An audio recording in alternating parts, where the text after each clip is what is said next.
Sostenibilidad. Bien, vamos a estar avanzando ya que hablamos de carbono neutralidad, es un concepto que también le vamos a preguntar a nuestro siguiente entrevistado. Vamos a hablar de innovación y ya estamos conectados a esta hora con el subgerente de comunicaciones de Arauco, Nicolás Llobet. Nicolás, bienvenido a Ciencia del Futuro, buenos días.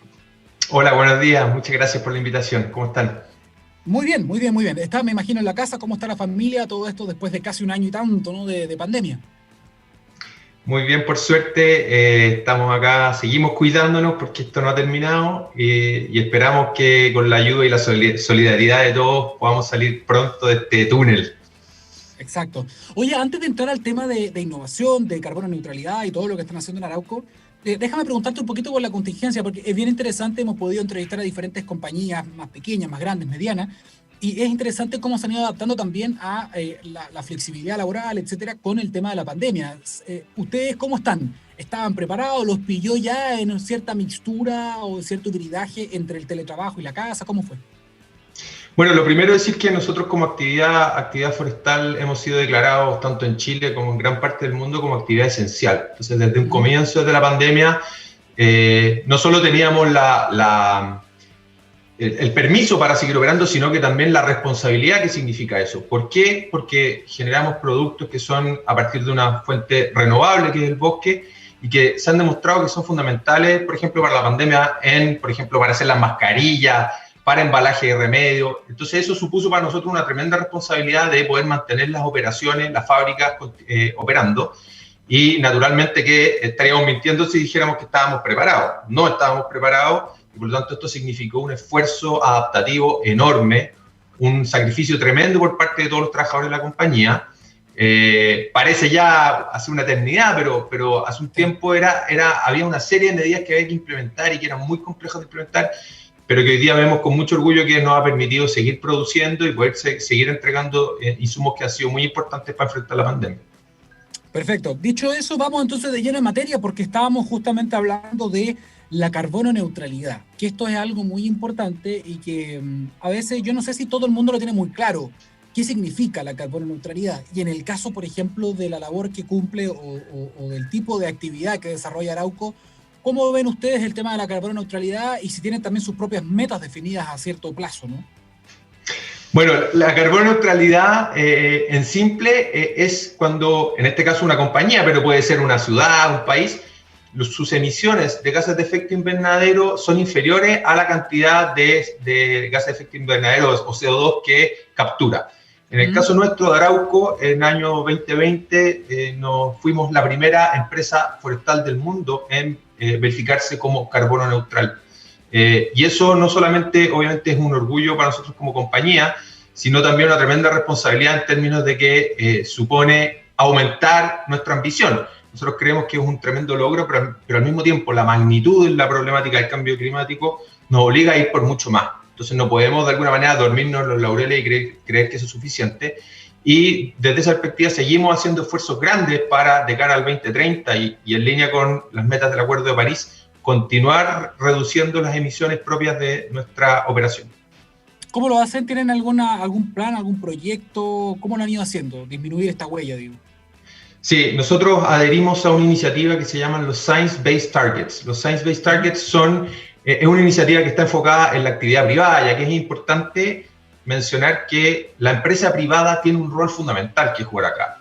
La empresa tiene que salir a la cancha y tiene que poner su fuerza transformadora al servicio de la emergencia climática.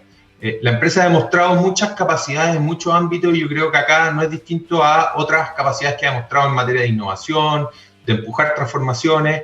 Bueno, esas capacidades, ponerlas al servicio del tremendo desafío que es el cambio climático, es, creo, una obligación casi moral de la empresa. Y en ese sentido nosotros adherimos, como te decía, a esta iniciativa Science Based Targets, que lo que plantea en simple es cómo las empresas se pueden acoplar a la trayectoria de disminución de emisiones que plantea el Acuerdo de París para impedir que la temperatura planetaria aumente más allá de 1,5 grados Celsius contado desde el inicio de la revolución industrial. Ahora, hay que ser bien apegado a la ciencia en ese sentido.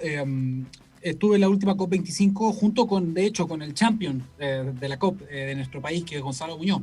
Y muchos científicos ya decían que lamentablemente, o sea, si nosotros incluso tuviéramos una llave mágica que concentre todas las emisiones de CO2 y la cerramos ahora mismo, ¡pum! La cerramos probablemente, por lo que ya hemos emitido hasta el momento, probablemente el 1.5 ya lo rebasemos igual. Por lo tanto, estamos volviendo de alguna forma al mal menor, que sigue siendo un mal gigantesco, que son los 2 grados que se había definido inicialmente, ¿cierto? Dicho eso, todavía podemos hacer mucho. Hay una diferencia enorme entre 2 grados, 2.1, 2.2, 2.5. O sea, los impactos son muy distintos, hay que decir eso. Desde ese punto de vista, ¿cuáles son entonces? 2030 es la meta que ustedes tienen. ¿Y de qué otra manera, por ejemplo, ustedes logran disminuir la huella? Porque ustedes son de las empresas que tienen espalda de acá y que tienen la posibilidad, por ejemplo, de poder innovar. De hecho, tienen programas al respecto. Estoy pensando en el uso de electromovilidad, estoy pensando, por ejemplo, también, ¿por qué no?, en hidrógeno, estoy pensando en generación también de energía renovable dentro de las operaciones. ¿Tienen de todo eso un poco? Quizás me estoy adelantando. Sí, bueno, quizás me gustaría partir haciendo un reconocimiento al rol de Gonzalo Muñoz, el High Level Champion de la COP, porque él fue uno de los promotores de reducir la meta, digamos, aumentar la ambición de la meta de los 2 grados Celsius al 1,5. Sin duda que el panel intergubernamental de cambio climático, el IPCC, había entregado muestras muy contundentes basadas en ciencia de que esos 0,5 grados eran una tremenda diferencia. Pero eso también, la ciencia, y acá no hay que ser ingenuo, la ciencia tiene una dimensión política también. Sí, claro. Y yo creo que en la COP25 se ejerció un rol político que de alguna manera logró instalar como casi un estándar de que los 1,5 grados eran la meta a cumplir. Más allá de que, como tú planteas, este es un problema en el que ya estamos encima y por lo tanto muchas de las consecuencias ya son inevitables. Pero esas consecuencias pueden ser aún peor si es que no nos ponemos metas más ambiciosas. Ahora, dicho eso, nosotros como compañía nos hemos propuesto trabajar desde una manera bien integral. Por una parte, en todo lo que tiene que ver con las capturas de CO2, es decir, cómo a partir del bosque, de los árboles, podemos remover, a partir de un proceso tan sencillo, tan bonito y tan básico que nos enseñaron a todos en el colegio como la fotosíntesis, los árboles, tanto las plantaciones con fines productivos como el bosque nativo, nos ayudan a remover CO2 y también generar ciertos stocks de carbono para retener ese carbono. En segundo lugar, cómo migramos nuestras fuentes productivas a energías renovables. Nosotros empezamos ya en los 90 utilizando energías renovables en todos nuestros procesos productivos a partir de biomasa. Por lo tanto, hoy día, si bien nos queda una brecha y estamos trabajando de manera importante en reducir esa brecha de combustibles fósiles, hoy día nuestra matriz productiva en Chile ya más del 90% es con energías renovables. Pero ese 10% es un esfuerzo que queremos seguir empujando en Chile y en otros países donde tenemos producción también, la brecha es aún mayor y queremos seguir cerrándola. Otro aspecto donde nos interesa seguir avanzando es en cómo reducimos los residuos y los subproductos que se generan a partir de los procesos productivos. Hemos hecho grandes esfuerzos en materia de innovación para darle una segunda vida o un uso a residuos que se generan a partir de los procesos. Por ejemplo, transformando, residuos inorgánicos en productos para la construcción o en fertilizantes, en fin, una serie de medidas que permiten no solo reducir nuestra huella, sino también generar una economía circular, ¿verdad? Por lo tanto, estamos trabajando en hartos ámbitos. Nicolás, ¿qué pasa con el uso del agua? Porque también es uno de los grandes temas que tenemos hoy en el país en cuanto a la contingencia, ¿no? De hecho, va a ser uno de los pilares de la discusión de la nueva Constitución. Sí, el tema del agua es un tema fundamental y creo que es positivo de que vaya a discutirse en profundidad en lo que se viene en la discusión constitucional. En el caso específico de la actividad forestal, quizás hay que distinguir. Por un lado está todo lo que pasa a nivel de los bosques, y ahí el tema del agua, por una parte decir algo que quizás es obvio, pero quizás no todo el mundo lo tiene claro. Las plantaciones forestales no se riegan, no tienen riego, por lo tanto ahí no hay un uso... Es bueno decirlo. Es solo agua lluvia y es parte del ciclo hidrológico natural lo que permite el crecimiento de las plantaciones. Eso es una parte importante de mencionar.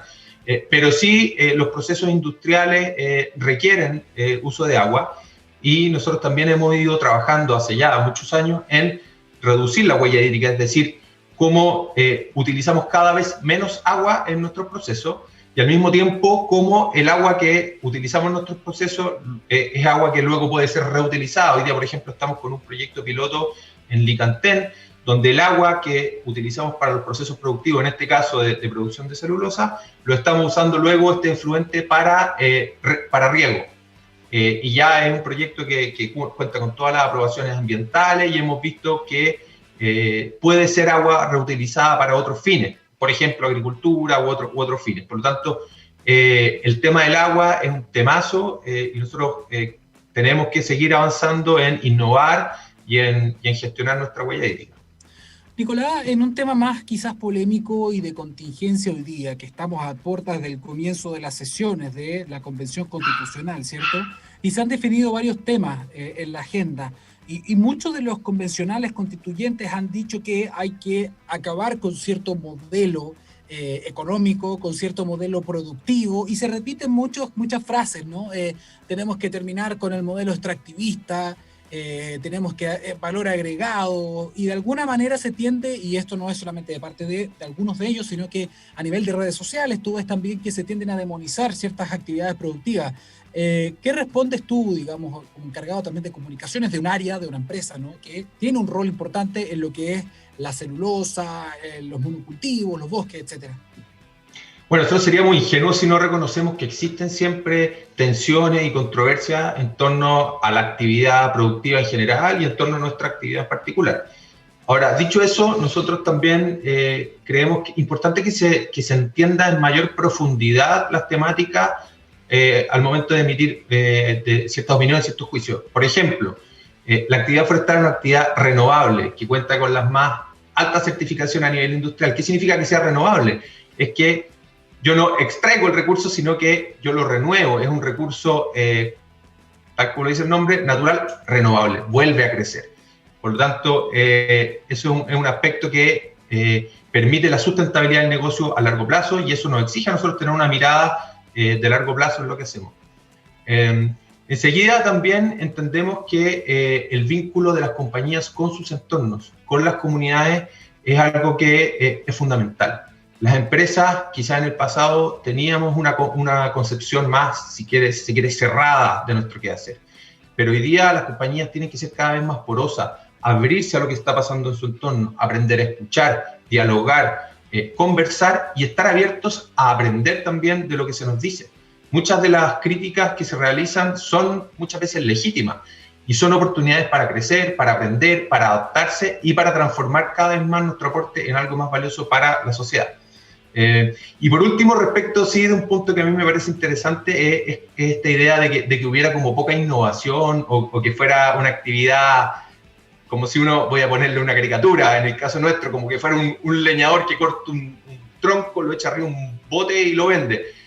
O sea, el nivel de sofisticación, de tecnología, de innovación que hay en la actividad forestal es impresionante. Basta decir que nosotros, por ejemplo, estamos en este momento desarrollando la construcción de un proyecto que se llama MAPA, que es la modernización y ampliación de la planta de Arauco, donde estamos, por ejemplo, trayendo equipos de la más alta tecnología desde Finlandia, que son de un nivel de sofisticación que a mí me queda grande, o sea, me cuesta explicar el nivel de tecnología, de innovación que hay ahí. Por ejemplo, también en materia de bosque, nosotros tenemos hoy día todo un despliegue satelital de una tecnología que se llama LiDAR, que lo que permite es, a partir de tecnología, mapear en 3D hasta la más mínima hoja de un bosque, de manera de monitorear cómo se desenvuelve la flora, la fauna, cómo crece, los cursos de agua, y a partir de ese conocimiento de tecnología, generar un mayor resguardo de la flora y la fauna de los lugares donde estamos presentes. Entonces, hay mucha tecnología y hay mucha sofisticación detrás, y esto está muy lejos de ser una actividad extractiva de materias primas, es mucho más complejo que eso. Sí, tenía que preguntarte porque es importante también que las personas sepan un poco lo que hay dentro, ¿no? Toda la innovación que hay dentro de los procesos. A veces nos quedamos en ciertas imágenes nomás, que son muy básicas o son estereotipos. Nicolás, lo que sí es importante, yo más o menos conozco un poco los programas que tienen ustedes de manejo, por lo tanto yo conozco un poco la respuesta, pero es importante también que tú lo puedas decir. ¿Qué pasa hoy día? Porque yo también, este es un programa que habla de sustentabilidad, por lo tanto hemos tenido un montón gente, por ejemplo, de Greenpeace y de otras ONG que vienen a participar y nos exponen sus problemas, ¿no? Y su radiografía de Chile. Entonces nos dicen, oye, aquí también hay un problema importante, que tiene que ver con la salud de los ecosistemas, que tiene que ver con los servicios ecosistémicos que prestan determinados, por ejemplo, bosques nativos. Entonces dicen, aquí hay un problema importante porque el bosque nativo cada vez se ve más reducido y se le va quitando espacio por parte de los monocultivos o de las empresas de celulosa. Por lo tanto, ¿qué decimos también frente a eso? Porque ustedes, entiendo, tienen también programas de manejo. Por eso te digo que yo más o menos conozco un poco la respuesta, pero es importante saber qué opinas tú al respecto.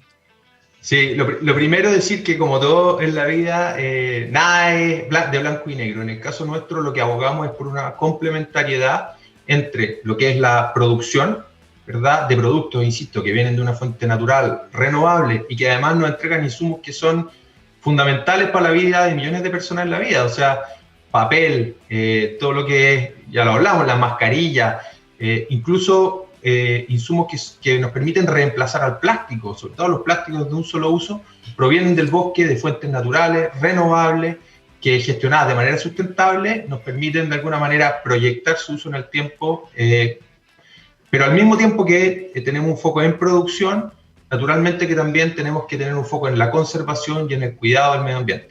Y a eso me refiero con la complementariedad. Nosotros en Arauco, voy a decir una cifra, estas cifras realmente a uno se le quedan tan grandes que no logra dimensionarlo, pero tenemos en torno a las 400.000 hectáreas de bosque nativo que protegemos, que resguardamos, bajo una mirada que nosotros denominamos de servicios ecosistémicos. Es decir, el bosque no es solo madera, el bosque tiene otros servicios como agua, carbono, productos forestales no madereros, frutos, tiene temas incluso religiosos, patrimoniales para muchas comunidades, en fin, es un lugar de recreación, para hacer deporte, para hacer investigación.